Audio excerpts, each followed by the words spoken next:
പെട്ടെന്നുണ്ടാകുന്ന മുഴകൾ ക്യാൻസർ ആവാനുള്ള സാധ്യത കൂടുതലാണ്. നിർബന്ധമായി ആവണമെന്നല്ല, ആവാനുള്ള സാധ്യത കൂടുതലാണ്. ശരീരത്തിലുണ്ടാവുന്ന എല്ലാ മുഴകളും ക്യാൻസറുകളാണോ? അല്ല, എല്ലാ മുഴകളും ക്യാൻസറുകളല്ല. പലപ്പോഴും പല രോഗികളും നമ്മുടെ അടുത്ത് വന്നിട്ട് സാർ എൻ്റെ മുതുകിൽ ഒരു മുഴയുണ്ട്, ഇത് ക്യാൻസറാണോ എന്നൊക്കെ പറഞ്ഞ് കാണിക്കാറുണ്ട്. എല്ലാ മുഴകളും ക്യാൻസറുകളാവണമെന്നില്ല.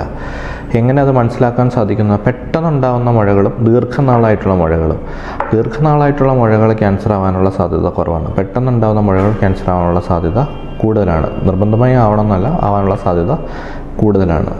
പിന്നെ ഇതിൻ്റെ ഒരു ആകൃതി, ഒരു വ്യക്തമായ ഒരു ആകൃതി ഉള്ള മുഴകൾ, ആകൃതി ഇല്ലാത്ത മുഴകളാണ് കൂടുതലും ക്യാൻസർ ആവാനുള്ള സാധ്യത. പിന്നെ ഉള്ളതെന്ന് വെച്ച് കഴിഞ്ഞാൽ, ഇത് വേറെ എവിടെയെങ്കിലും പെട്ടെന്ന് വേറെ സ്ഥലങ്ങളിലേക്ക് മുഴകളായിട്ട് വരുന്നുണ്ടെങ്കിൽ, പടരുന്ന പോലെ കാണുന്നുണ്ടെങ്കിൽ, അത് കൂടുതലും ക്യാൻസർ ആവാനുള്ള സാധ്യതയുണ്ട്. അപ്പോൾ ഇങ്ങനെയൊക്കെയാണ് നമുക്ക് മനസ്സിലാവുന്നത്. എങ്ങനെയാണെങ്കിൽ തന്നെയും ഒരു മുഴ ശരീരത്തിൽ വന്നു കഴിഞ്ഞാൽ നിർബന്ധമായും ഒരു ഡോക്ടറെ കാണിക്കുക. അതിൽ കൂടുതൽ പരിശോധന ചെയ്ത് അത് ക്യാൻസർ അല്ല എന്നുള്ള കാര്യം നമ്മൾ ഉറപ്പുവരുത്തുക.